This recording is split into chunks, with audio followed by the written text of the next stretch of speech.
Liar Liar arrived in 1997 at a moment when Jim Carrey was already one of the biggest comedy stars in Hollywood.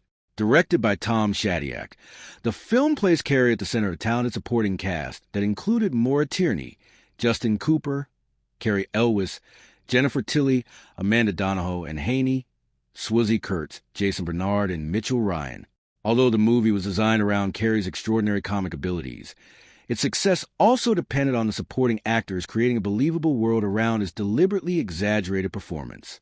Jim Carrey plays Fletcher Reede, a successful Los Angeles attorney whose professional and personal lives depend heavily on dishonesty. By 1997, Carrey had experienced one of the fastest rises to movie stardom of the decade. His television work on In Living Color had demonstrated his talent for impressions, facial expressions, voices, and extreme physical comedy. His breakthrough as a movie star came with Ace Ventura, Pet Detective in 1994. The same year brought The Mask and Dumb and Dumber, transforming him from a television comedian into an international leading man almost overnight. Carrey followed those successes with Batman Forever and Ace Ventura. When Nature Calls in 1995, The Cable Guy arrived in 1996 and presented audiences with a darker version of his comic personality. Although that film eventually developed a stronger reputation, its initial reception was more divided than the response to his earlier hits.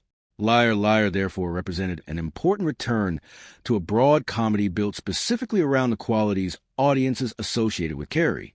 Fletcher was an ideal character for him because the premise turned the human body into part of the joke. Fletcher desperately wants to lie, but physically cannot do it. Carrey could therefore perform scenes in which the character appears to be fighting against his own mouth, voice, hands, and instincts. His facial expressions become increasingly distorted as Fletcher attempts to force false statements out of himself. Even simple conversations become physical battles. However, the performance is not purely a collection of comic routines. Fletcher is also a father who genuinely loves his son while repeatedly disappointing him. That emotional contradiction gives Carrey opportunities to move between frantic comedy and surprisingly sincere dramatic moments. The movie suggested that his abilities could extend beyond the wild characters that had originally made him famous. His later performances in The Truman Show, Man on the Moon, and Eternal Sunshine of the Spotless Mind would demonstrate that dramatic range much more fully. Liar Liar became another enormous commercial success for Carrey and reinforced his position as one of the defining comedy stars of the 1990s. His performance also earned him a Golden Globe nomination. Perhaps more importantly, Fletcher Reede became one of his most recognizable characters because the role combined nearly every element of his screen personality: verbal speed, physical comedy, improvisational energy, emotional vulnerability, and explosive frustration. Maura Tierney plays Audrey Reed, Fletcher's former wife and the mother of their son. Max Tierney faced a very different acting challenge. Because Carrey's performance is intentionally enormous, Audrey needed to feel natural and emotionally credible. If every character behaved with Fletcher's level of intensity, the movie could easily have become exhausting. Tierney instead provides calmness and emotional stability. Before Liar Liar, Tierney had appeared in film and television and was becoming increasingly familiar to American audiences through the sitcom news radio. Audrey allowed her to demonstrate the understated style that would later become an important part of her career. Rather than try and compete with Carrey's physical comedy, she frequently reacts to him. Her expressions communicate disappointment, affection, irritation, and uncertainty without distracting from the central performance. Tierney would later become particularly well known for her dramatic television work, especially her long-running role as Abby Lockhart on ER. She later received further acclaim for the affair. Looking back at Liar Liar, it is easy to see qualities that will become associated with her later performances. She gives Audrey emotional intelligence and makes the family conflict feel more substantial than a fantasy premise might suggest. Justin Cooper plays Max Reed, Fletcher, and Audrey's young son. Max is essential because his birthday wish creates the movie's central supernatural situation. After Fletcher once again breaks a promise, Max wishes that his father cannot tell a lie for an entire day. Cooper needed to make Max sympathetic without turning him into an unrealistically perfect child. His disappointment with Fletcher gives a comedy an emotional foundation. Cooper had worked as a child performer in television and film, but Liar Liar became his most widely recognized movie role. His scenes with Carrey are particularly important because Carrey becomes noticeably softer around Max. The relationship allows the audience to understand that Fletcher's problem is not a lack of love. He loves his son deeply, but his selfish habits repeatedly take priority over his promises. Cooper eventually moved away from acting, making Max one of the performances for which he remains best remembered. Cary Elwes plays Jerry, Audrey's dependable boyfriend. By this point, Elwes was already strongly associated with The Princess Bride, in which he played Wesley, and had also appeared in films including Glory, Days of Thunder, Bram Stoker's Dracula, and Robin Hood, Men in Tights. His casting works because Jerry is deliberately different from Fletcher. He is polite, reliable, patient, and comparatively restrained. The movie does not portray Jerry as a traditional villain. In many respects, he behaves more responsibly than Fletcher.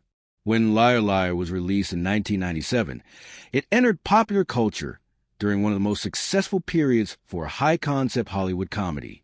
Its premise could be explained in a single sentence. A lawyer who lies constantly suddenly becomes physically incapable of lying. That simplicity helped make the film immediately recognizable.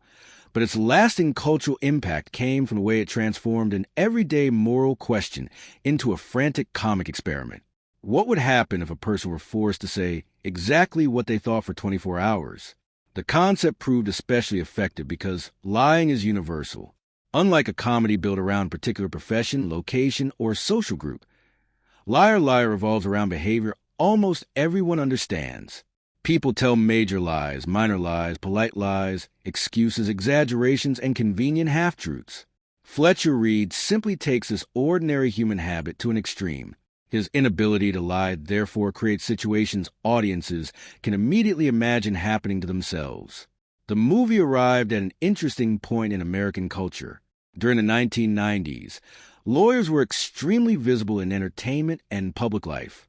Courtroom dramas, televised trials, legal thrillers, and political scandals had made legal language and courtroom strategy familiar parts of mainstream culture. Popular entertainment frequently portrayed attorneys as brilliant professionals who could manipulate words, evidence, and technicalities. Liar Liar takes that stereotype and turns it into a joke. Fletcher succeeds precisely because he can reshape reality through language. Making Fletcher a lawyer was therefore essential to the film's cultural identity. The story is not merely about someone who lies. It is about a man whose professional success has become connected to his ability to distort, avoid, and manipulate the truth. When that ability disappears, the skills that once made him powerful suddenly become liabilities. The courtroom becomes a perfect environment for testing the difference between legal victory and moral responsibility. The movie also became part of the enormous cultural presence of Jim Carrey during the 1990s. For several years, Carrey seemed almost unavoidable. Ace Ventura, Pet Detective, The Mask, Dumb and Dumber, Batman Forever, Ace Ventura, When Nature Calls, The Cable Guy, and Liar Liar established a distinctive style of comedy based on facial distortion, strange voices, explosive movement, and a willingness to make his entire body part of the performance. Liar Liar produced several moments that became closely associated with Carrey's public image.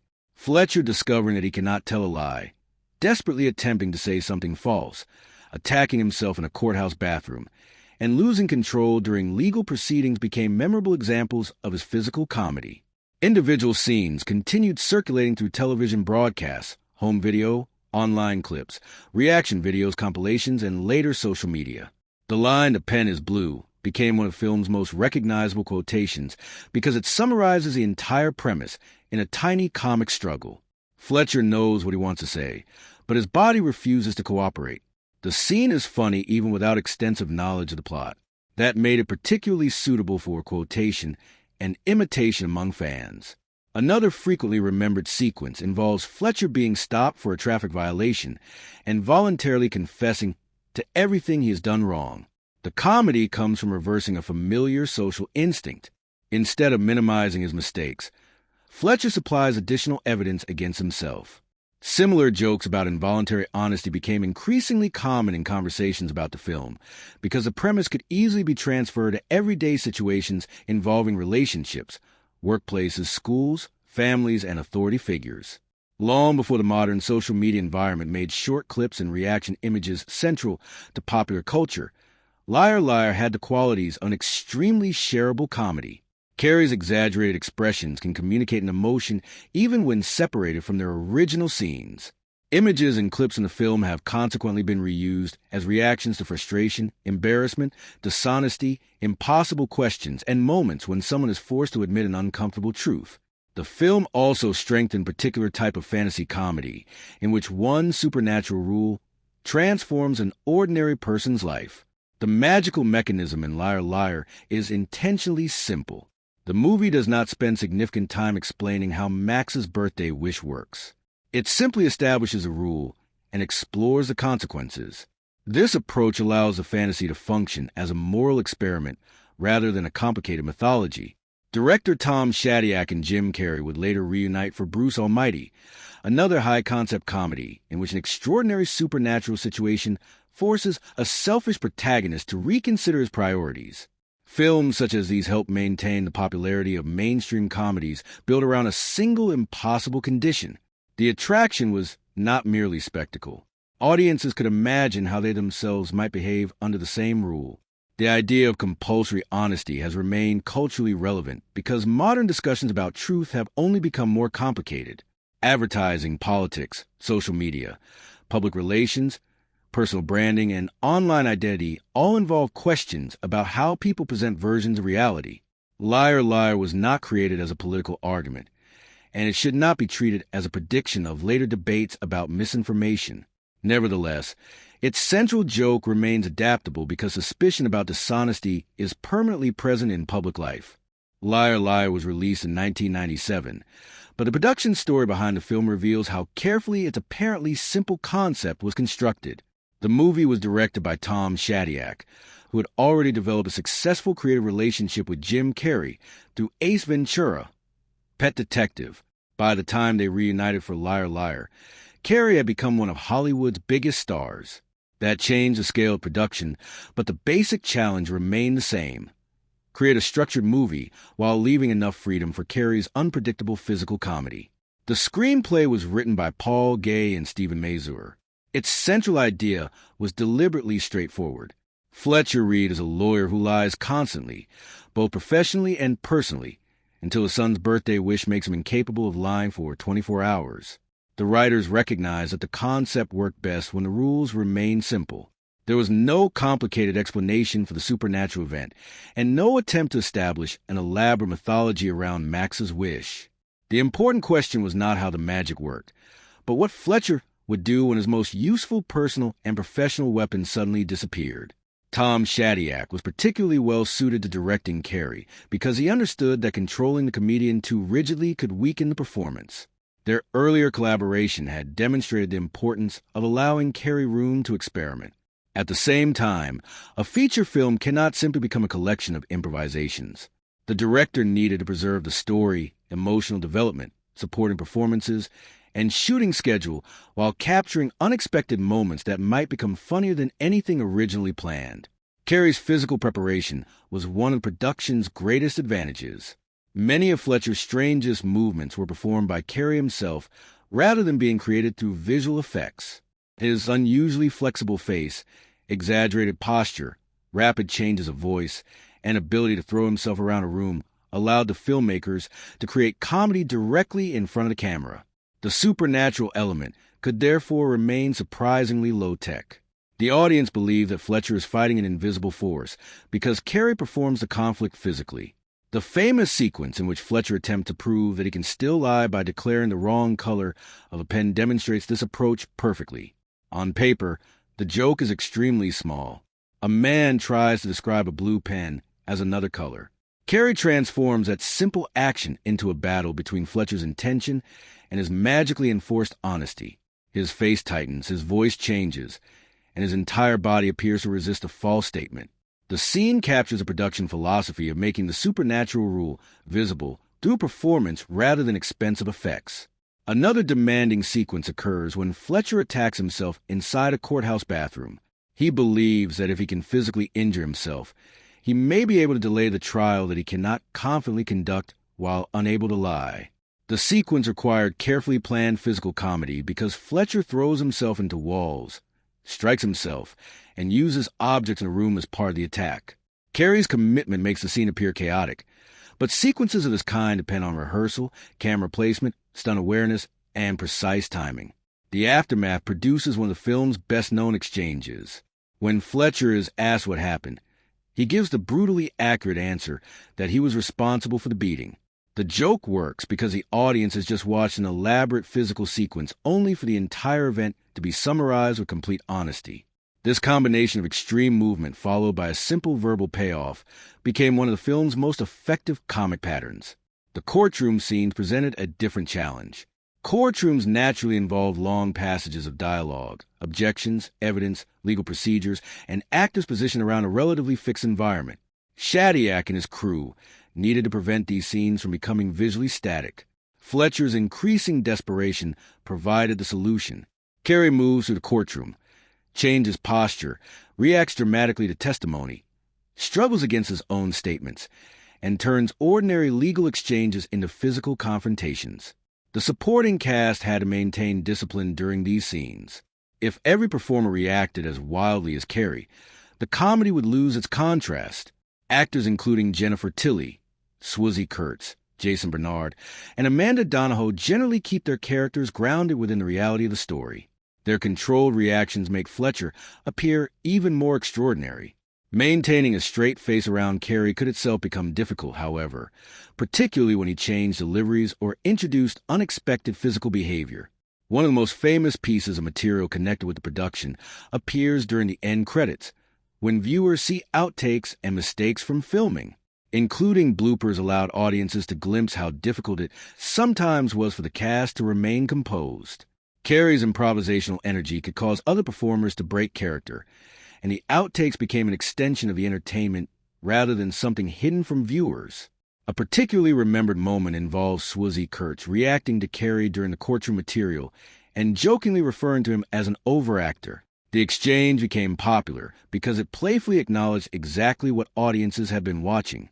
Carrey's performance is intentionally enormous, and the joke works because everyone involved understands that exaggeration is part of the film's comic design. Liar Liar builds its story around an extremely simple supernatural rule, and then uses that rule to transform an ordinary family conflict into an escalating comedy. The film follows Fletcher Reede, a successful Los Angeles attorney whose talent for manipulating the truth has helped his career while damaging his relationship with his young son, Max. The narrative is effective because it does not introduce the magical premise immediately. Instead, the opening establishes Fletcher's behavior first, allowing the audience to understand exactly why losing the ability to lie will become such a disaster. Fletcher is introduced as intelligent, energetic, charming, ambitious, and deeply unreliable. In the courtroom, dishonesty is essentially part of his professional strategy.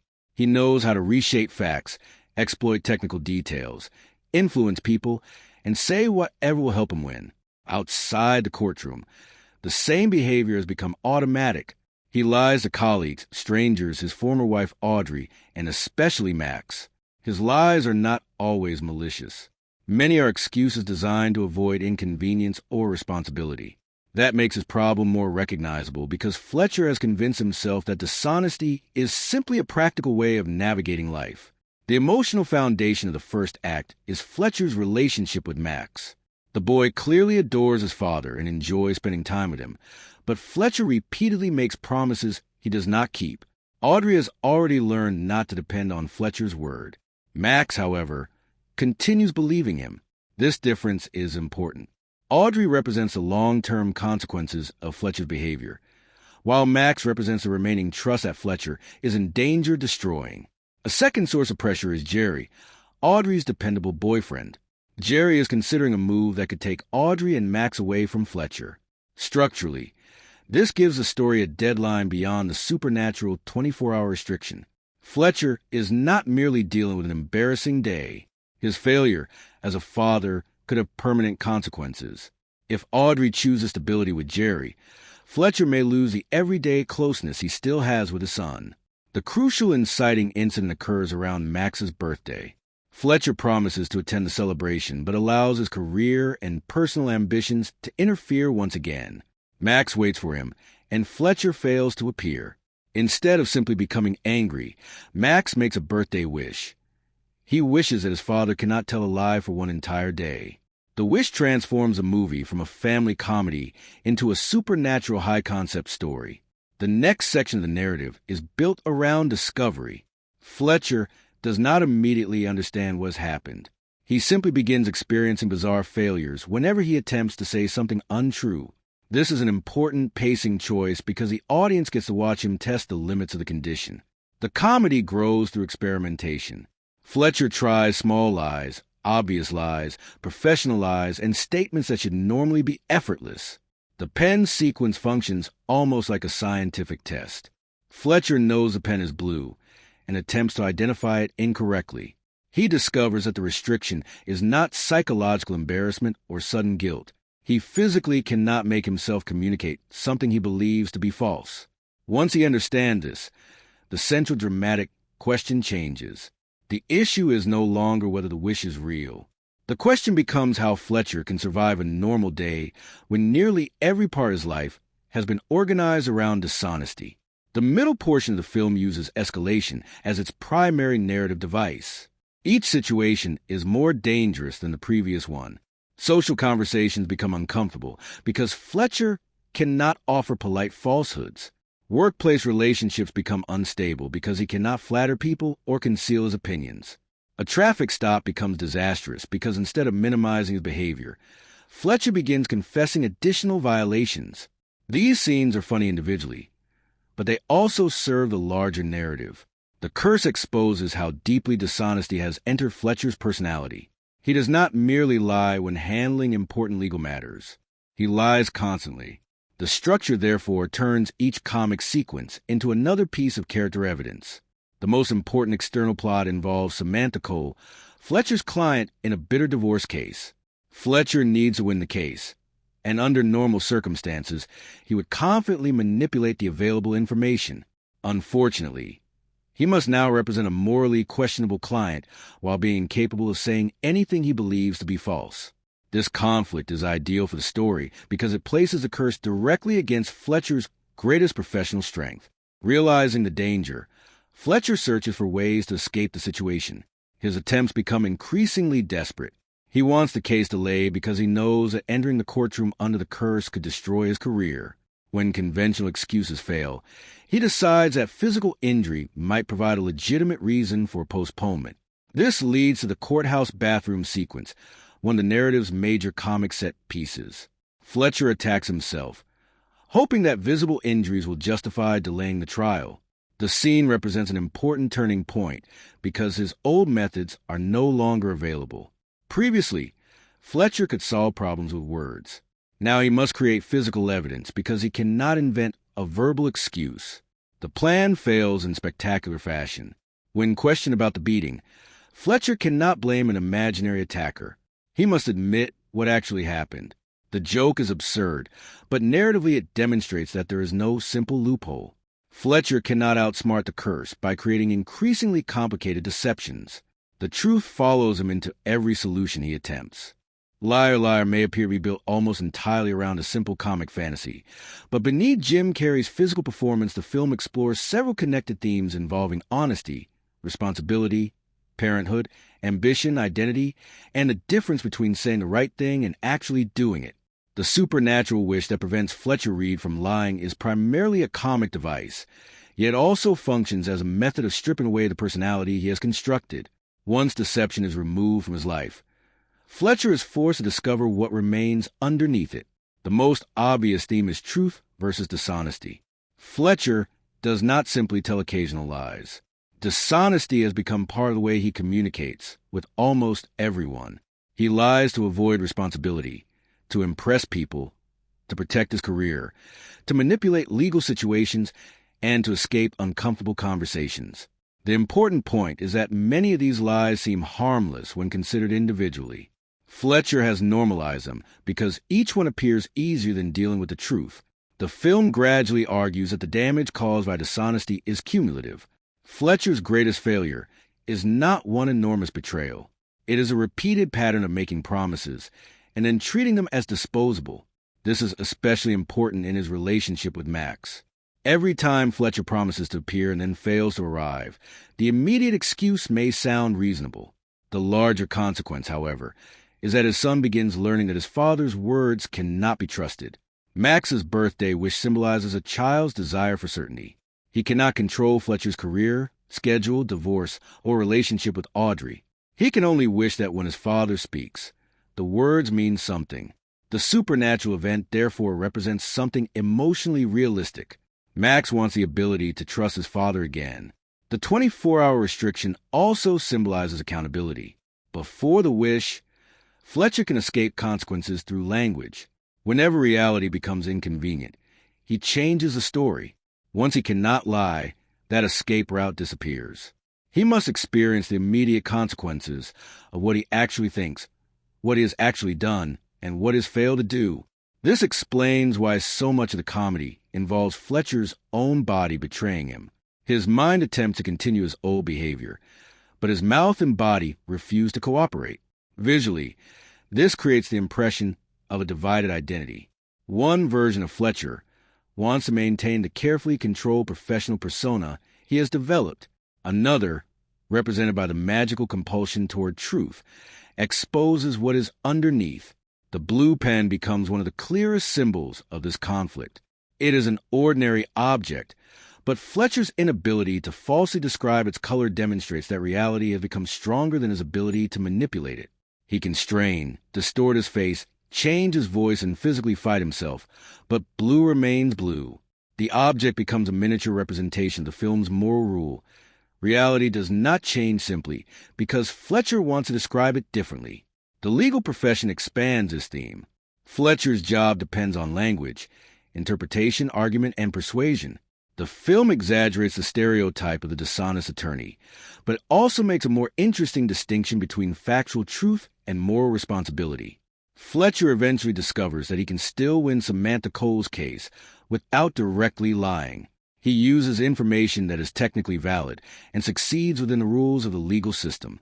Yet winning becomes a moral defeat. This is a crucial thematic development because the film refuses to suggest that literal honesty automatically produces goodness. Fletcher can speak truthfully and still help create an outcome he considers unjust. Ethical behavior requires judgment, empathy, and responsibility in addition to factual accuracy. Career ambition is another central theme. Fletcher has built his adult identity around professional advancement. He wants recognition from senior figures at the law firm and is willing to sacrifice personal obligations when professional opportunities appear. The film does not portray ambition itself as evil. Fletcher is talented and genuinely effective at his job. His problem is that career success has become the standard by which he measures nearly every decision. His relationship with Max exposes the weakness of that value system. A courtroom victory can improve Fletcher's professional reputation, but cannot replace a missed birthday. The film repeatedly contrasts professional time with family time. Fletcher treats work deadlines as unavoidable, while treating promises to Max as flexible. The supernatural crisis eventually forces him to reverse those priorities. The courtroom and the family home therefore function almost like symbolic opposites. The courtroom is a place where language is strategic. Words are selected to achieve a result. Fletcher performs for judges, clients, opponents, and colleagues. In his relationship with Max, words are supposed to represent trust. When Fletcher brings the habits of the courtroom into his family life, promises become another form of negotiation. The film's emotional journey requires him to understand that fatherhood cannot be managed like a legal case. Max is not an opponent to persuade. Audrey is not a witness to manipulate. Their trust cannot be restored through a technically brilliant argument. Fletcher must demonstrate change through behavior. Liar Liar is not usually remembered as a film defined by elaborate cinematography, yet its visual design is essential to the effectiveness of the comedy. Director Tom Shadyac and cinematographer Russell Boyd create a bright, energetic, accessible visual world that gives Jim Carrey enough space to dominate the frame while keeping the story grounded in recognizable reality. The movie does not attempt to make its supernatural premise visually spectacular. Instead, the camera treats Fletcher Reede's impossible condition as something happening inside an otherwise normal world, allowing Carrey's performance to become the primary special effect. The overall visual style belongs unmistakably to mainstream Hollywood comedy of the 1990s. Lighting is generally clean and flattering. Colors are clearly defined, and locations are presented with enough brightness to maintain a light comic atmosphere. Even when Fletcher's situation becomes disastrous, the film rarely becomes visually dark or threatening. This consistency reminds the audience that the story remains a comedy despite the increasingly serious consequences for Fletcher's career and family. Los Angeles provides an important visual foundation. Fletcher operates in a polished professional environment filled with offices, courtrooms, expensive interiors, automobiles, and carefully maintained public spaces. These surroundings communicate his social position before the screenplay needs to explain it. Fletcher is successful. He belongs to a world where appearance, confidence, and presentation matter, which makes his sudden inability to control what he says even more disruptive. His law office is particularly important. The environment suggests professionalism, ambition, and hierarchy. Fletcher normally moves through these spaces with confidence because he understands their social rules. Once the curse begins, the same orderly locations become stages for chaos. The production does not need to transform the office visually because Fletcher himself becomes a disruptive visual element. This contrast is fundamental to the cinematography. Jim Carrey's performance is extremely mobile. He twists his face, changes posture, throws himself against objects, moves rapidly through rooms, and turns simple actions into physical routines. The camera frequently needs to provide enough visual space for viewers to understand what his entire body is doing. Medium shots and wider compositions therefore become especially useful. Close-ups are equally important because Carrey's face is one of the film's greatest visual tools. Fletcher's inability to lie is invisible, so the audience needs to see the internal struggle through his expressions. When he attempts to say something false, his mouth appears to fight his intentions. His eyes widen, his jaw changes position, and his facial muscles seem to operate independently. Close framing transforms these expressions into visual evidence of the supernatural restriction. The famous blue pen sequence demonstrates this approach. The object itself is visually ordinary. There are no magical effects surrounding it, and no dramatic change in lighting. The visual joke comes entirely from the contrast between the simplicity of the pen and the enormous difficulty Fletcher experiences while attempting to describe it incorrectly. The camera allows Carrey's face and body to communicate a conflict that cannot otherwise be seen. This restraint was a smart visual decision. A different version of Liar Liar might have represented Max's wish with glowing light, supernatural energy, or elaborate effects whenever Fletcher attempted to lie. Such techniques would have changed the tone. By keeping the magic invisible, the film makes Fletcher appear as though he is fighting himself, which is both funnier and more thematically appropriate. The courtroom provides another example of cinematography serving performance. Courtroom scenes can easily become visually repetitive because characters are positioned in predictable locations. The judge sits above the room, attorneys stand before the court, witnesses remain in the witness box, and spectators sit behind them. Liar Liar uses Fletcher's physical unpredictability to break this visual stability. As Fletcher becomes increasingly desperate, his movement creates energy within the structured environment. The camera follows his reactions and shifts between Fletcher, witnesses, opposing counsel, the judge, and observers. Reaction shots are particularly valuable. Comedy does not come only for what Fletcher does, but from watching relatively normal people attempt to understand his behavior. Jason Bernard's controlled performance as the judge is visually effective for exactly this reason.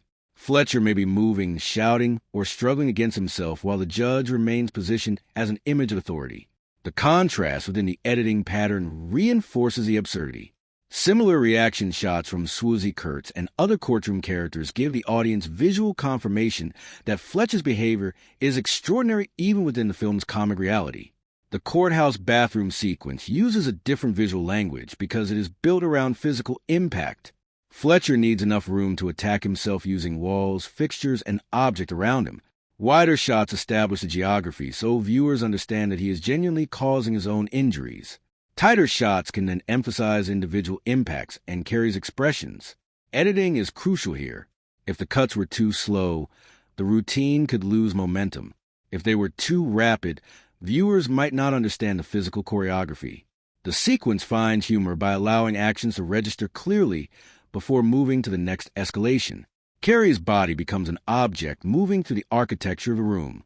The visual contrast between Fletcher's professional world and Max's environment also supports the emotional story. Scenes involving Max generally feel less formal than the law office and courtroom material. Family spaces are associated with toys, birthday decorations, warm interactions, and domestic activity. These locations remind the audience of the personal world Fletcher repeatedly sacrifices for professional advancement. The soundtrack and sound design of Liar Liar play an important role in controlling the movie's comic energy. Jim Carrey's performance is so visually dominant that it would be easy to overlook the audio surrounding him, but the film depends heavily on music, vocal performance, environmental sound, silence, and carefully timed effects.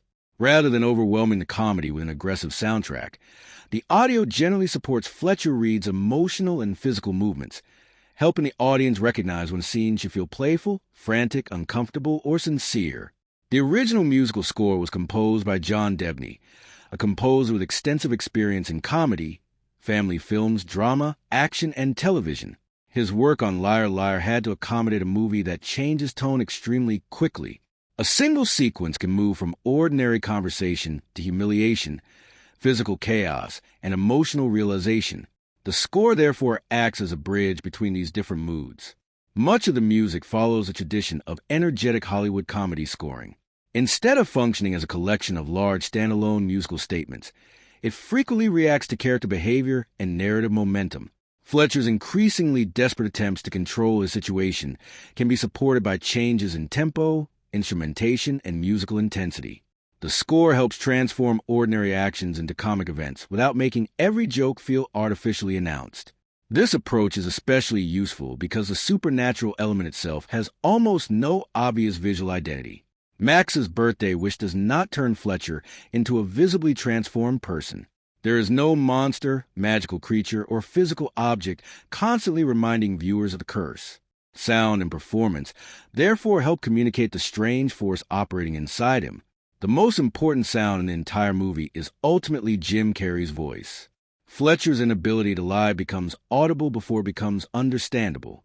Carrey changes pitch, volume, rhythm, pronunciation, and breathing as Fletcher attempts to force false statements out of his mouth. His voice frequently sounds as though it is engaged in a physical struggle with his intentions. The blue pen sequence demonstrates how strongly the film depends on vocal comedy. The basic information is almost absurdly simple. Fletcher knows the color of an object and wants to identify it incorrectly. What makes the sequence memorable is the sound of him trying to overcome the truth. His words stretch and break apart, while his breathing and strained vocal noises communicate effort. The audience hears the battle at the same time that Carrey's face makes it visible. This combination of vocal and physical performance is central to Carrey's comedy throughout Liar Liar. Fletcher rarely experiences frustration silently. He groans, screams, whispers, changes voices, repeats words, and produces noises that exist somewhere between speech and physical sound effects. His body and voice operate together as a single comic instrument. The filmmakers also understand the importance of contrast. Fletcher's loudness becomes funnier because many of the people around him speak normally. In the courtroom, for example, judges, attorneys, witnesses, and clients generally use controlled conversational voices. Fletcher's sudden changes in volume therefore disrupt the established audio environment in the same way as movements disrupt the visual environment. Courtroom sound carries its own recognizable associations. Formal speech, objections, legal questions, movement around the room, and the judge's authoritative voice create a structured atmosphere. Fletcher depends professionally on being able to operate within that structure. Once the curse takes effect, his uncontrolled honesty turns the courtroom's verbal discipline into another source of pressure. Silence and pauses are equally important to the humor. Comedy often depends on the brief moment after a character realizes that something terrible has just been said. Liar Liar repeatedly allows Fletcher or another character to process an uncomfortable truth before the next response arrives. These pauses create anticipation. The audience knows Fletcher cannot escape with another lie, so even a second of hesitation can become part of the joke. Reaction timing is particularly effective when Fletcher accidentally insults someone. A conventional conversation has predictable rhythms of politeness. Someone asks a question, Another person gives an acceptable answer, and the conversation continues. Fletcher destroys this pattern by providing the answer people normally suppress. The moment of silence after the truth becomes an audio representation of social discomfort. Environmental sound helps keep the fantasy grounded. Offices contain phones, doors, footsteps, conversations, and normal workplace activity. Streets contain vehicles and traffic. Courtrooms have their own controlled ambience. The airport climax expands into a much louder environment involving aircraft, machinery, vehicles, announcements, and open space activity.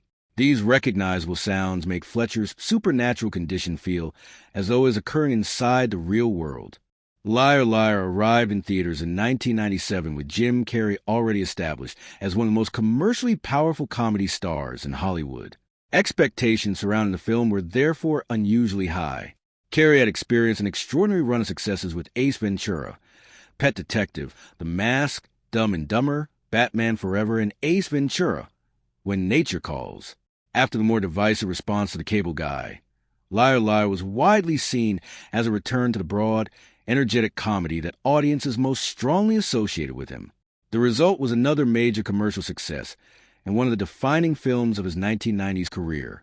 The film opened strongly in North America and demonstrated that Carrey remained capable of attracting a large theatrical audience largely through his name and comic persona.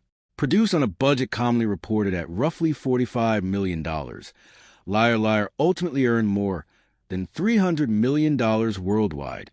That level of success made it one of the major comedy hits of its year and reinforced Carrey's status as a rare comedian who could headline films with blockbuster-level international appeal. Commercially, the concept was extremely easy to market. Audiences did not need extensive explanation of the story. A dishonest lawyer suddenly becomes incapable of telling a lie. The premise immediately suggested dozens of comic possibilities, and advertising could demonstrate those possibilities through short clips of Carrey struggling against himself. The combination of a recognizable star and a simple high-concept idea proved extremely effective. Critical reaction was generally positive, although reviewers differ over how much they appreciated the film beyond Carrey's performance. Even critics who consider the story predictable frequently acknowledge the extraordinary physical commitment of the leading actor. Carrey was a central subject of much of the discussion surrounding the film. His face, voice, posture, movement, and timing transformed relatively simple jokes into elaborate comic performances. For admirers, Liar Liar represented Carrey working in ideal material. The screenplay created a restriction that encouraged exactly the type of physical comedy he performed best. Fletcher wants to say one thing while his body forces him to say another, instead of merely delivering jokes. Carrey appears to physically wrestle with language. Critics who enjoyed his style often viewed the movie as a near-perfect showcase for his abilities. The blue pen sequence became an obvious example. The situation requires almost nothing in terms of spectacle or complicated writing. Fletcher simply tries to incorrectly identify the color of a pen. Carrey turns a moment into an extended physical struggle. Reviewers frequently focus on this ability to create enormous comic energy from very small situations. The courthouse bathroom scene generated similar attention. Fletcher attempts to injure himself so that he can obtain a legitimate delay in court. The sequence allows Carrey to use his entire body as a source of comedy. For viewers who enjoyed his elastic physical style, scenes like this were evidence of unusual commitment and control rather than random exaggeration. Not every critic responded positively to that intensity. Carrey's style had always been divisive. Some viewers found his shouting, facial contortions, rapid movement, and exaggerated voices exhausting. Liar Liar does little to restrain those qualities during its largest comedy sequences. Anyone who disliked the extreme physicality of Ace Ventura was unlikely to be converted by Fletcher Reede fighting his own body. However, the film was also praised for giving Carrey more emotional material than some of his earlier comedies. Fletcher is selfish and unreliable, but his love for Max is genuine. This allowed Carrey to demonstrate warmth underneath the manic performance. Several quieter scenes suggested that he could create sympathy without abandoning the comic personality that had made him famous. This aspect became especially interesting in retrospect because Carrey's next major starring role was The Truman Show. That film would demonstrate much more clearly that he was capable of carrying emotionally complex dramatic material. Liar Liar can therefore be viewed as part of the transition between the early Carrey defined almost entirely by outrageous comedy and the actor who later pursued more ambitious dramatic roles. Maura Tierney also received appreciation for providing a necessary counterbalance. Audrey could easily become little more than the disapproving former wife, standing between Fletcher and his son. Tierney instead gives the character understandable frustration and emotional credibility. Her restrained acting style allows the audience to see the consequences of Fletcher's behavior without forcing every family scene into the same exaggerated register as the comedy. Justin Cooper's performance as Max was another important part of the emotional response. The film depends on viewers caring about his disappointment. If Max were merely a mechanism for creating the magical wish, Fletcher's eventual transformation would have far less emotional meaning. Cooper's natural interactions with Carrey help make the father-son relationship believable. Some criticism focused on the film's sentimentality.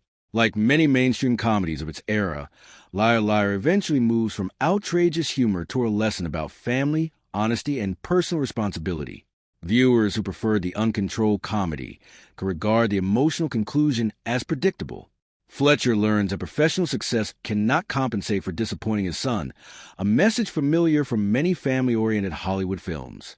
The courtroom storyline also attracted criticism from viewers concerned with legal realism. Liar Liar uses the legal system primarily as a comic framework, rather than presenting a precise representation of divorce law or courtroom procedure. The Samantha Cole case is constructed to create moral and comic problems for Fletcher, and its legal developments should be understood within that purpose. The film never seriously attempts to function as a courtroom drama. Legal details are simplified, compressed, or exaggerated when necessary. For most audiences, this was not a major problem, because the movie establishes an intentionally heightened reality from the beginning. The courtroom exists as the perfect place to trap a man who depends on verbal manipulation. More than 2 decades after its release, Liar Liar remains one of the films most closely associated with Jim Carrey's extraordinary rise during the 1990s. Its legacy is not based on sequels, an enormous franchise, or a large merchandising empire. Instead, the film survived through repeated viewing, television broadcasts, home video, streaming, online clips, quotations, and a continued popularity of Carrey's physical comedy. It became an example of how a simple high-concept premise and the right performer could produce a comedy with lasting appeal. Within Carrey's career, Liar Liar occupies an especially important position. His breakthrough films had established him as an explosive physical comedian capable of turning facial expressions, voices, and body movement into major attractions. Ace Ventura, Pet Detective, The Mask, and Dumb and Dumber made that persona internationally famous. Liar Liar refined it by giving performance a stronger emotional foundation. Fletcher Reede is exaggerated, but he is also recognizably human. He has a career, a failed marriage, a child who loves him, professional ambitions, and habits that have damaged his relationships. This allowed Carrey to move between extreme comedy and sincere emotion more naturally than in several of his earlier starring vehicles. The film therefore helped demonstrate that his screen personality could support a character arc rather than simply a sequence of comic situations. That development became particularly significant when The Truman Show arrived the following year. Carrey's performance as Truman Burbank required greater restraint and emotional vulnerability. Later projects, such as Man on the Moon and Eternal Sunshine of the Spotless Mind, pushed his dramatic abilities even further. Liar Liar was not a dramatic film, but it helped audiences become comfortable with moments in which Carrey stopped performing at maximum intensity and allowed emotional sincerity to take control. The movie also strengthened director Tom Shadyack's reputation as an important figure in mainstream American comedy. His ability to work effectively with Carrey had already been established through Ace Ventura, Pet Detective. Liar Liar demonstrated that their collaboration could succeed with a more polished studio production and a stronger emotional storyline. Shadyack and Carrey later reunited for Bruce Almighty in 2003. The similarities between the two films are notable. Both center on flawed professional men played by Carrey.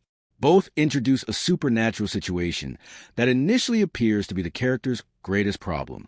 Both use that fantasy to expose deeper personal failures, and both eventually shift from broad comedy toward questions of responsibility, relationships, and personal growth.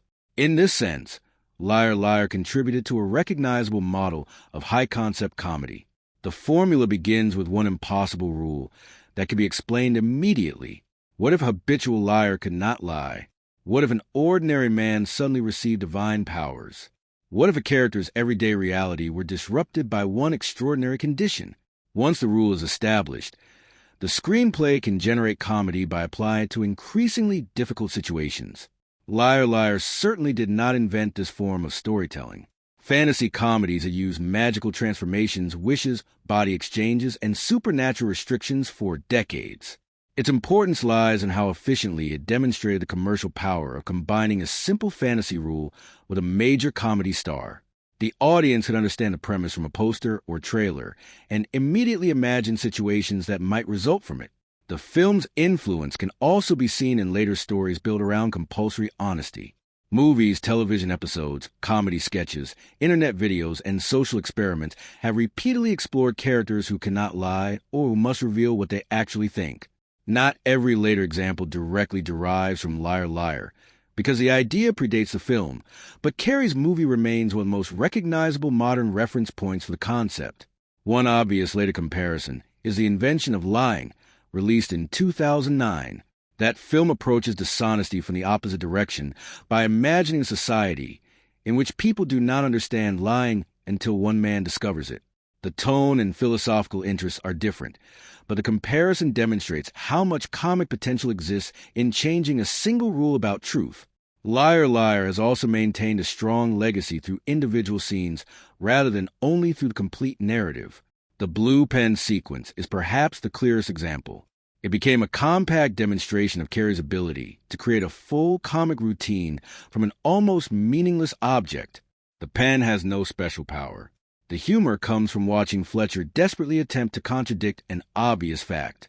The courthouse bathroom fight has enjoyed similar longevity. The scene works almost independently of the rest of the film. Even someone unfamiliar with every detail of the plot can understand a basic joke, once they know Fletcher needs a legitimate excuse and cannot invent one. Carrey then turns himself into both attacker and victim. The traffic stop is another sequence that has survived especially well because it takes a universally recognizable situation and reverses normal behavior. A driver usually wants to minimize problems when speaking with a police officer. Fletcher does the opposite, involuntarily providing additional information against himself. The joke has been repeated and referenced because it translates easily into other contexts. Audience reactions to Liar Liar have always been shaped by an unusual combination of outrageous comedy and an extremely familiar emotional problem. On the surface, the film invites viewers to imagine the chaos of being unable to lie for 24 hours. Beneath that fantasy, however, audiences are asked to consider trust, broken promises, career ambition, divorce, parenthood, and the difference between loving someone and actually being dependable. These different levels help explain why the movie can mean something different to viewers, depending on their age and personal experience. When Liar Liar appeared in 1997, many people primarily approached it as a Jim Carrey comedy.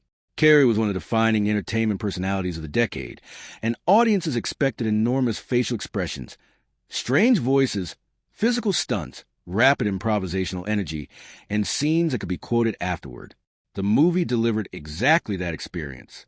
For many younger viewers especially, the emotional meaning was secondary to the spectacle of watching Fletcher Reede lose control of his own mouth and body.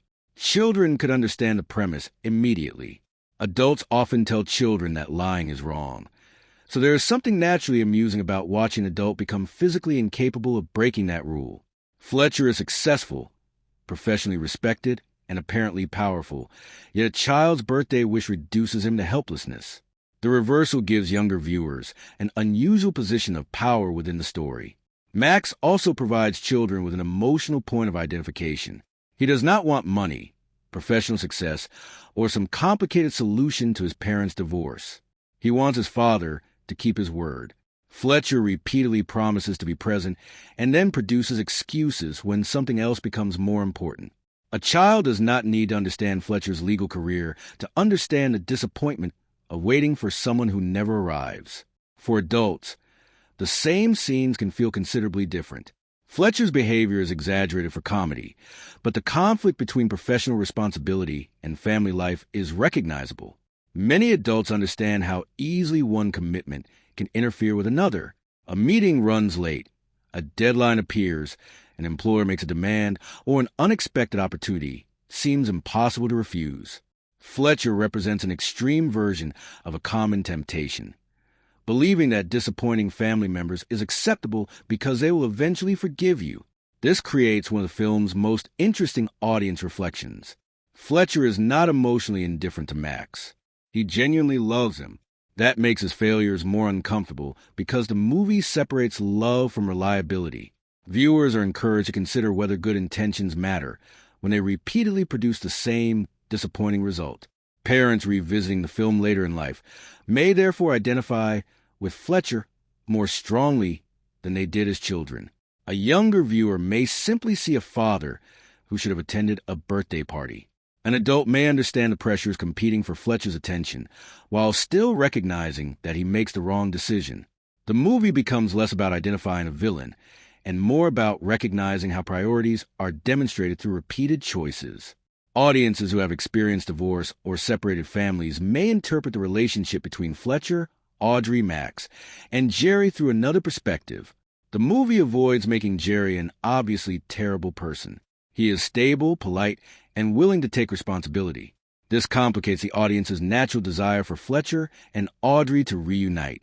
Some viewers may sympathize strongly with Fletcher because he is the protagonist and because Carrey makes him charismatic. Others may see Audrey's position as completely reasonable. She has heard Fletcher's promises repeatedly and has little reason to believe that another promise will be different. From her perspective, Jerry represents predictability in contrast to Fletcher's chaos. This creates a surprisingly mature question beneath the broad comedy. Should someone receive another chance because they finally understand the harm they have caused? The film naturally moves toward forgiveness. But Audrey's skepticism gives the audience room to recognize that personal transformation does not immediately erase previous behavior. Jerry can also generate different reactions depending on the viewer. Because he is a romantic rival, audiences may initially expect to dislike him. Yet he is not cruel enough to justify simple rejection.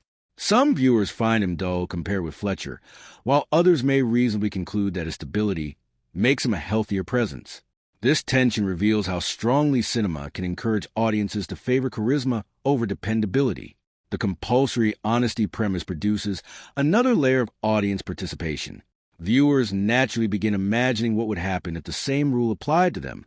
Could they survive a day without telling even a minor lie? What would happen at work? What would they say to friends, partners, relatives, strangers, or authority figures? The question becomes especially interesting when audiences distinguish between harmful deception and social politeness. People frequently give answers that are not completely honest because they want to avoid hurting someone's feelings. Fletcher's curse removes his ability to perform those social adjustments. The resulting comedy raises a question the movie never needs to solve completely. Is absolute honesty always desirable? The film's answer appears to be no. Fletcher's involuntary truthfulness can be rude, humiliating, and destructive. Honesty alone does not make him compassionate. He still needs to learn when his behavior is selfish and why other people's feelings matter. This distinction gives audiences something more interesting to consider than the simple childhood lesson that lying is bad. The character development in Liar Liar is built around Fletcher Reede's transformation from a charming but deeply unreliable man into someone who finally understands the consequences of the behavior. Although the movie uses a supernatural wish and exaggerated physical comedy to create its entertainment, the story works because Fletcher's problem exists before anything magical happens. The curse does not create his conflict. It simply removes the mechanism he has always used to escape from it. At the beginning of the film, Fletcher is professionally successful and personally irresponsible. He is an intelligent attorney who understands how to use language to influence people. His confidence is not entirely false. Fletcher really is talented at his job, quick-thinking, persuasive, and ambitious. The problem is that these qualities have merged with a habit of dishonesty. He has become so comfortable manipulating words that he no longer seems to recognize when deception is unnecessary. This behavior extends into his family life. Fletcher loves his son Max, but he behaves as though love automatically excuses broken promises. He repeatedly assures Max that he will be present and then allows work or personal opportunities to interfere. His apologies become part of the same cycle. He disappoints Max, explains why it happened, promises to do better, and eventually repeats the behavior. Fletcher's central motivation, at first, is professional advancement. He wants recognition, influence, and greater status within his law firm.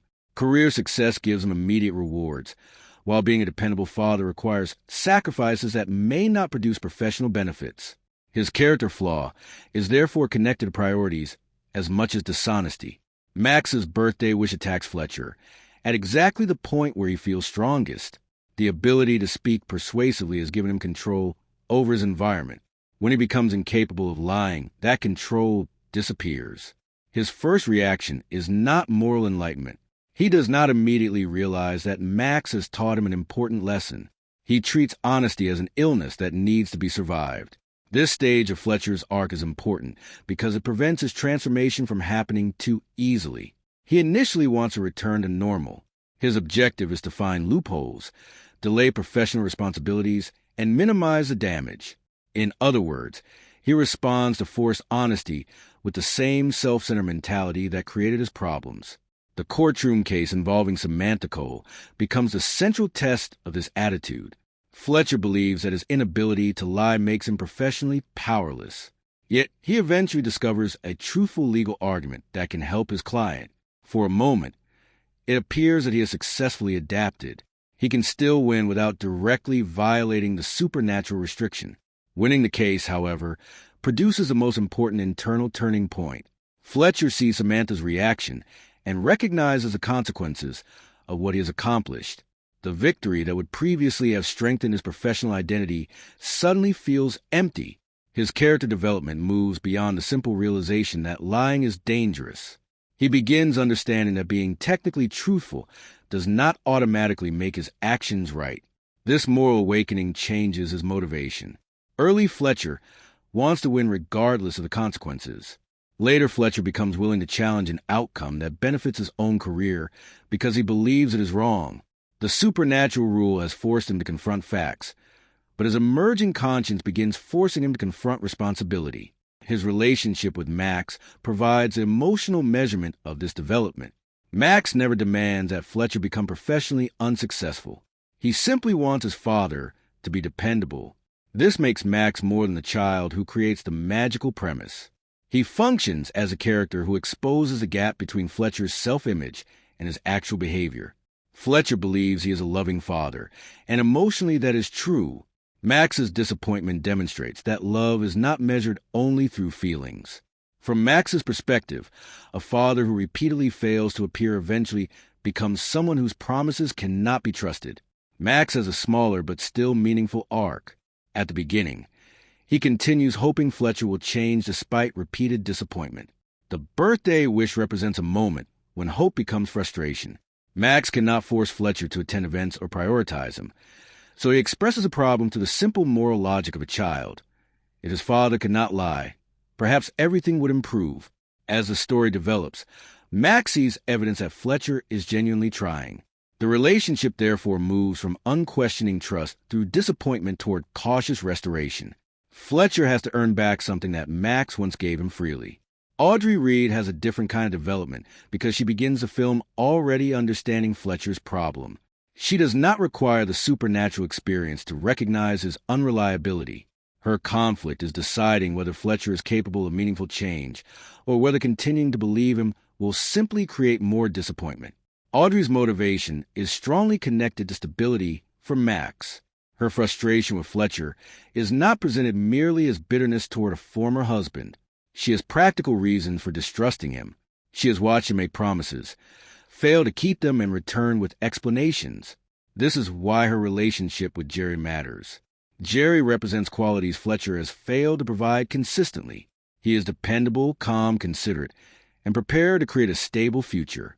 Audrey's choice is therefore not simply between two romantic personalities. It is between the familiar excitement of Fletcher and the security, represented by Jerry.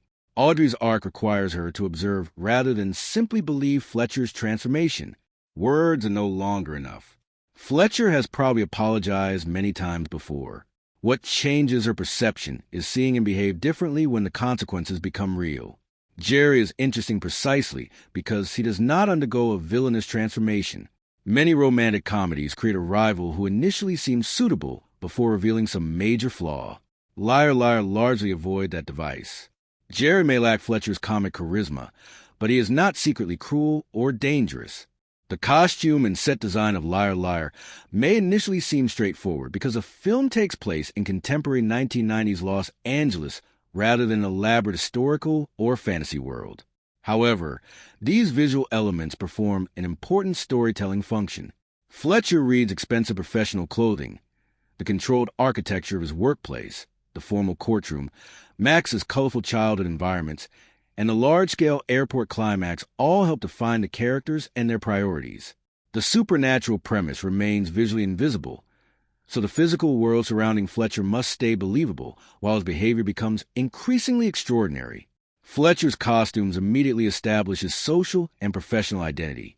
As a successful attorney, he generally appears in formal business clothing, particularly carefully fitted suits, dress shirts, and ties. His wardrobe communicates ambition, confidence, respectability, and financial success. Before Fletcher says anything about his career, the audience can understand that he belongs to a polished professional environment where appearances matter. This makes his physical comedy more effective. Jim Carrey spends much of the movie twisting his body, distorting his face, shouting, falling, and fighting against his own movements while dressed like a controlled corporate professional. The costume and performance are intentionally contradictory. Fletcher looks like someone who should possess authority over every situation, yet he increasingly appears unable to control even his own mouth. His suits therefore become part of the comedy. If Fletcher wore casual clothing throughout the movie, many of his physical routines would still be funny, but the contrast would be weaker. Formal clothing creates expectations about behavior. A man dressed for court is supposed to appear disciplined and composed. Watching that same man attack himself inside a bathroom or collapse while attempting to tell a simple lie produces a stronger visual contradiction. The wardrobe also reflects Fletcher's investment in presentation. He has built a career around persuading other people, and his appearance is another component of that persuasion. The suit, confident posture, carefully maintained professional image, and sophisticated workplace all contribute to a constructed identity. Fletcher wants other people to see a successful attorney who controls every room he enters. Max's clothing creates a natural contrast.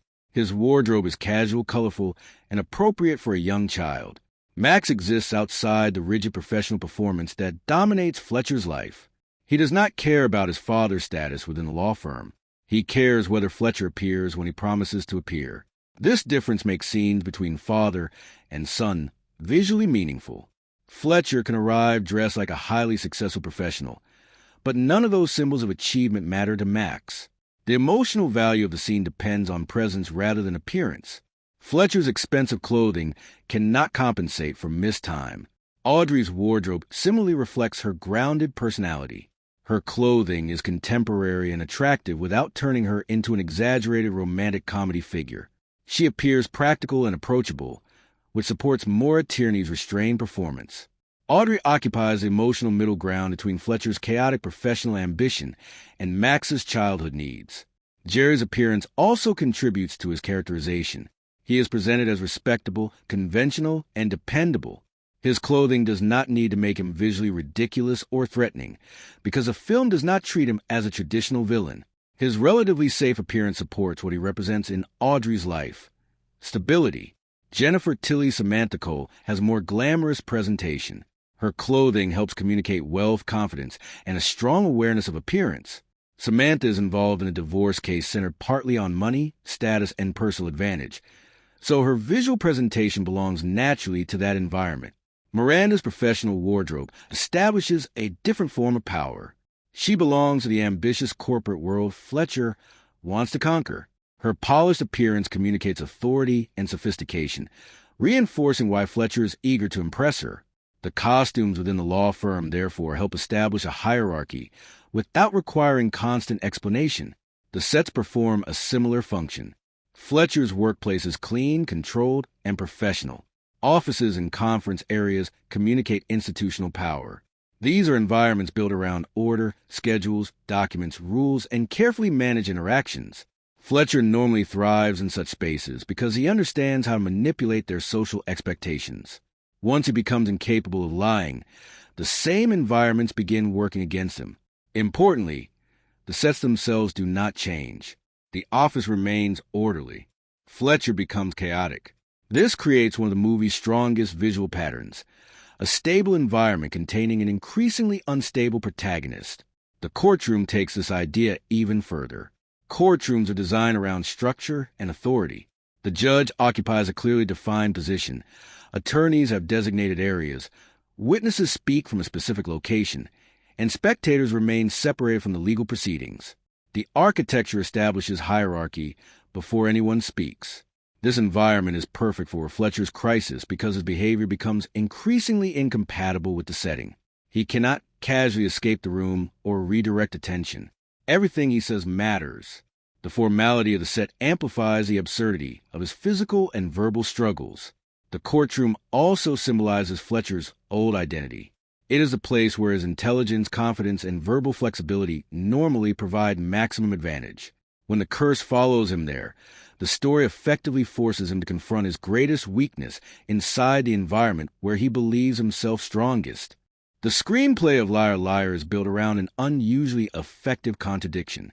Fletcher Reede is a lawyer whose greatest professional weapon is language, yet the central supernatural event removes his ability to control language through dishonesty.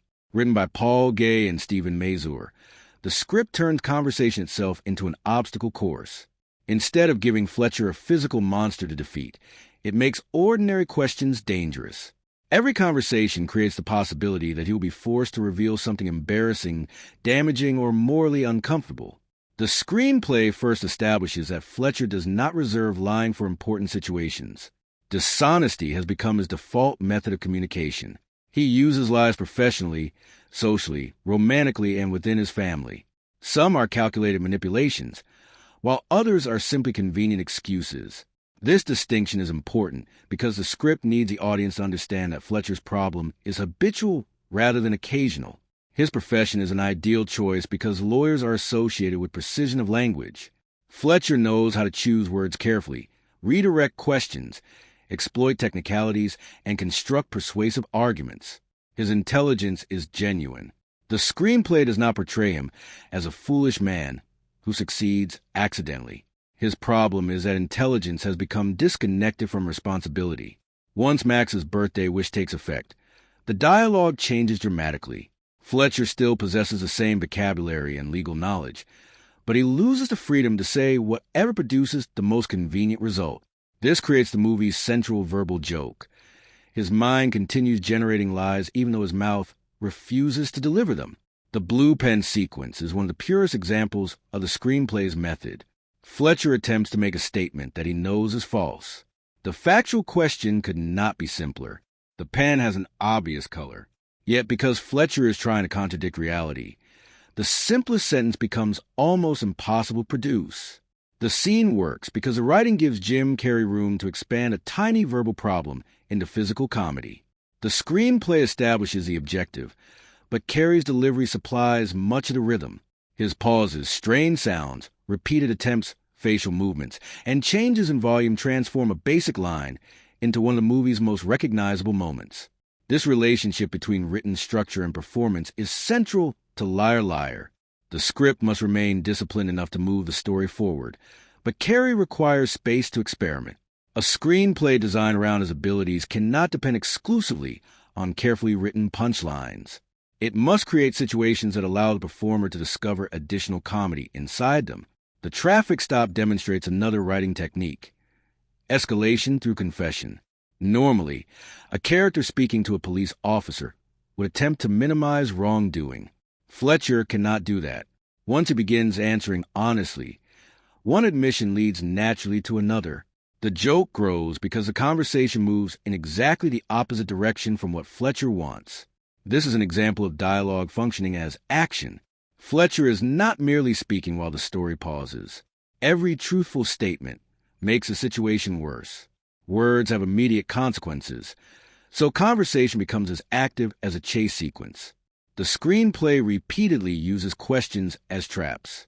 Before the curse, Fletcher enjoys questions because they give him opportunities to shape information.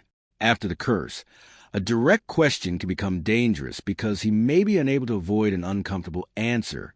The script turns ordinary social interaction into suspense. Politeness becomes another source of humor. Much everyday conversation depends on people suppressing thoughts that would be rude or unnecessary to express.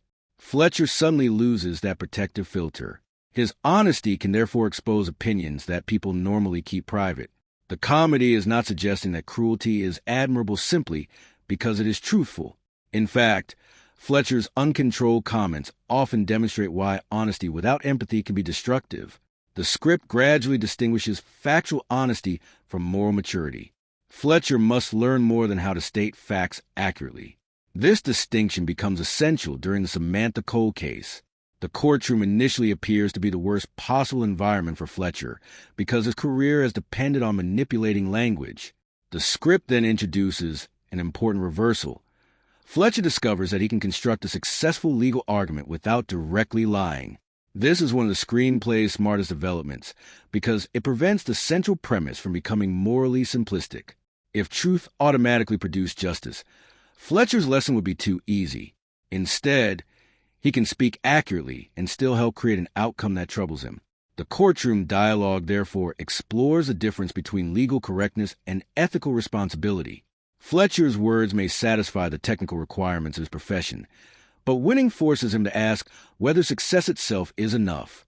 The script moves his conflict from "how can I lie again" to "what kind of person am I when I use the truth this way?" The dialogue between Fletcher and Max operates very differently. Their conversations are generally simpler because Max does not care about sophisticated verbal arguments. Fletcher's professional language gives him no special advantage with his son. Max understands promises in direct terms. Either Fletcher appears or he does not. This simplicity is crucial to the emotional structure. Fletcher can persuade judges and manipulate opposing attorneys, but he cannot permanently talk his way out of disappointing a child. Every excuse loses value when the same behavior repeats. Audrey's dialogue also challenges Fletcher's verbal power. She has known him long enough to recognize his patterns. A new promise does not automatically convince her because she has heard similar promises before. This gives their conversations a history beyond the words spoken in the immediate scene. Maura Tierney's restrained delivery provides an effective contrast with Carrey. The marketing campaign for Liar Liar had one enormous advantage when the film approached its 1997 release. Jim Carrey had become one of the most recognizable comedy stars in the world. Universal Pictures did not need to introduce audiences to an unfamiliar leading man or explain an elaborate fictional universe. The promotional strategy could concentrate on two instantly understandable selling points. This was a new Jim Carrey comedy, and this time he played a lawyer who suddenly became incapable of telling a lie. That simplicity made the film extremely easy to advertise. A successful high-concept movie can communicate its central idea within seconds, and Liar Liar had one of the clearest comedy premises of the decade. Fletcher Reede is a talented but dishonest attorney. His young son wishes that he cannot lie for 24 hours. Fletcher's professional and personal life immediately begins collapsing. Trailers and television commercials could establish the complete comic mechanism without revealing every major development in the story. Jim Carrey's image naturally dominated the campaign. By this point, audiences associate his name with Ace Ventura, Pet Detective, The Mask, Dumb and Dumber, Batman Forever, and Ace Ventura. When nature calls, his face alone communicated a particular kind of comedy. Wide eyes, exaggerated expressions, unusual body movements, shouting, strange voices, and extreme reactions have become recognizable elements of his screen personality. Promotional materials could therefore sell Carrey almost as strongly as they sold Fletcher Reede. The distinction between actor and character was less important than the promise that audiences would see Carrey placed inside another situation designed to unleash his physical abilities. Advertising emphasizes reactions to the curse because those moments provided immediate visual comedy. The theatrical poster became an effective example of this star-centered approach. Carrey's face was a primary attraction, presented through an exaggerated expression that communicated frustration and comic discomfort. The title was short, memorable, and directly connected to the premise. The overall design did not require complicated imagery because Carrey himself was the visual hook. The title also benefited from familiarity.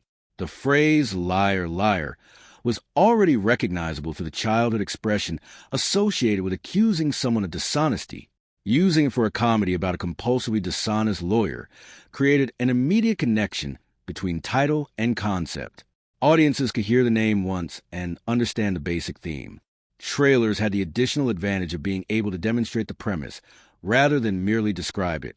The most effective promotional material showed Fletcher discovering that his mouth would no longer cooperate with his intentions. This allowed viewers to understand that the movie was not simply about a lawyer deciding to become honest. He was physically incapable of lying, creating a much stronger comic situation. Scenes involving Fletcher struggling against himself were particularly useful. They required little context, were visually energetic, and showcased Carrey's most recognizable abilities. A trailer could show only a few seconds of his facial expressions or physical frustration and still communicate the tone of the movie. The blue pen material was perfectly suited to this style of promotion. The object is ordinary. The situation is immediately understandable, and Carrey's reaction demonstrates the supernatural rule. Promotional footage did not need to explain complicated plot details before the audience could appreciate the joke. Television advertising was especially important for Hollywood releases during this period. Short commercials needed to attract attention quickly, and Carrey's physical comedy worked extremely well within limited running times. A few rapid clips could show Fletcher in professional situations, struggling to lie, creating courtroom chaos, and experiencing humiliation. The campaign also emphasized a family dimension enough to suggest that Liar Liar offered more than aggressive adult workplace comedy. Max's birthday wish provided an emotional explanation for the supernatural event, while scenes involving Fletcher and his son indicated that the story contained warmth underneath the outrageous humor. This balance broadened the potential audience. Carrey already attracted teenagers and younger viewers through his earlier films, while the workplace, divorce, and parenting storylines offered recognizable material for adults. Marketing could present the movie as energetic comedy without making it appear inaccessible to families. The film's release timing was another important component of its commercial positioning. Liar Liar opened in March 1997 and quickly became a major theatrical attraction. Rather than competing directly inside the crowded summer blockbuster period, it was able to establish itself earlier in the year and benefit from strong audience interest in Carrey. Promotion also benefited from the broader celebrity culture surrounding him. By 1997, a Jim Carrey film generated entertainment coverage simply because of his status. Interviews, television appearances, entertainment programs, newspaper features, magazine coverage, and discussions of his unusual performance style all contributed to public awareness. His reputation for extreme commitment to comedy gave journalists obvious material to discuss. Carrey was not merely delivering scripted jokes while standing still. He was throwing his body around sets, manipulating his face, changing voices, and turning simple actions into elaborate routines. Behind-the-scenes discussion could therefore reinforce what audiences saw in trailers. The connection with director Tom Shadyac also offered a useful promotional association. Shadyac had directed Carrey in Ace Ventura, Pet Detective, the movie that played a major role in transforming him into a film star. Liar Liar belongs to a long tradition of fantasy comedies in which one impossible event forces an ordinary person to reconsider the way he lives. What makes the film distinctive is the precision with which its supernatural rule matches Jim Carrey's abilities. Fletcher Reede does not gain a spectacular power or travel to another world. He simply loses the ability to lie. From that restriction, the movie creates physical comedy, courtroom conflict, family drama, and a character transformation. Comparing Liar Liar with other Jim Carrey films and Tom Shadyak's later work reveals why this relatively simple concept became so effective. The most natural starting point is Ace Ventura, Pet Detective, also directed by Tom Shadyac. Released in 1994, Ace Ventura helped transform Carrey into a major film star. Both movies rely heavily on his facial expressions, vocal experimentation, physical flexibility, and willingness to make his body look ridiculous. However, the two central characters use those abilities differently. Ace is eccentric from the beginning. His bizarre behavior is part of his identity, and the movie creates a world in which his unusual personality drives the investigation. Fletcher, by contrast, initially wants to appear respectable. He is a successful attorney operating inside professional environments that demand control. The comedy comes from watching that controlled identity collapse. This distinction gives Liar Liar a stronger transformation arc. Ace largely remains Ace. Fletcher must become a different kind of person. His physical madness represents the destruction of a carefully maintained social performance, while his emotional development gives the comedy a clearer moral destination. The Mask provides another useful comparison. In that 1994 film, Carrey plays Stanley Ipkiss, a restrained man whose personality changes dramatically when he wears a magical mask. The supernatural device releases impulses that Stanley normally suppresses. Liar Liar almost reverses this structure. Fletcher begins as a man who already manipulates reality through confidence and language. The supernatural force does not liberate him. It restricts him. Stanley gains extraordinary freedom through magic, while Fletcher loses freedom. Yet both films use fantasy to divide a character between public identity and hidden impulses. The visual approaches are also different. The Mask openly embraces cartoon imagery, transformations, exaggerated effects, and impossible physical actions. Liar Liar keeps its supernatural element almost completely invisible. Fletcher's body becomes the effect. This gives the later film a more grounded visual world, even when Carrey behaves just as outrageously. Dumb and Dumber offers a comparison, without supernatural elements. Lloyd Christmas and Harry Dunn create comedy because of their extreme stupidity and inability to understand the consequences of their behavior. Fletcher is the opposite in intellectual terms. He is highly intelligent and understands social situations extremely well. This makes his humiliation different. Lloyd often creates disasters because he does not recognize what is happening. Fletcher recognizes a disaster immediately, but cannot stop himself from making it worse. His intelligence becomes part of the joke because he can predict the consequences of telling the truth while remaining powerless to avoid them. The Cable Guy is useful because it arrived immediately before Liar Liar and demonstrated a much darker use of Carrey's common persona. Chip Douglas is energetic, manipulative, lonely, and increasingly threatening. The movie deliberately makes familiar Carrey behavior uncomfortable. Liar Liar returns that energy to a warmer mainstream structure. Fletcher is selfish and dishonest, but the audience is encouraged to want his redemption. His relationship with Max provides emotional security that the Cable Guy intentionally avoids. The difference illustrates how Carrey's exaggerated performance could produce very different effects depending on the surrounding story. The Truman Show, released 1 year after Liar Liar, provides perhaps the most important career comparison. Both films place Carrey inside a high-concept premise, but The Truman Show asks him to operate with far greater restraint. Truman Burbank is unknowingly living inside a manufactured television world, and his journey involves discovering that the reality surrounding him is false. The thematic relationship is fascinating. In Liar Liar, Fletcher is a person creating falsehoods until he is forced to confront truth. In The Truman Show, Truman is fundamentally sincere, while everyone around him participates in a deception. One character creates lies, the other lives inside one. Both stories ultimately value authenticity. Fletcher must make his words correspond with his actions, while Truman must escape a world where appearances have replaced genuine experience.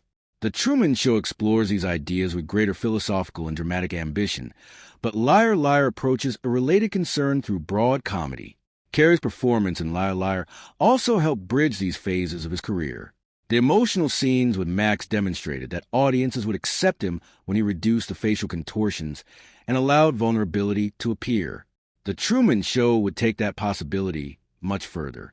Bruce Almighty is another essential comparison because it reunited Carrey with Tom Shadyac in 2003. The similarities in structure are considerable.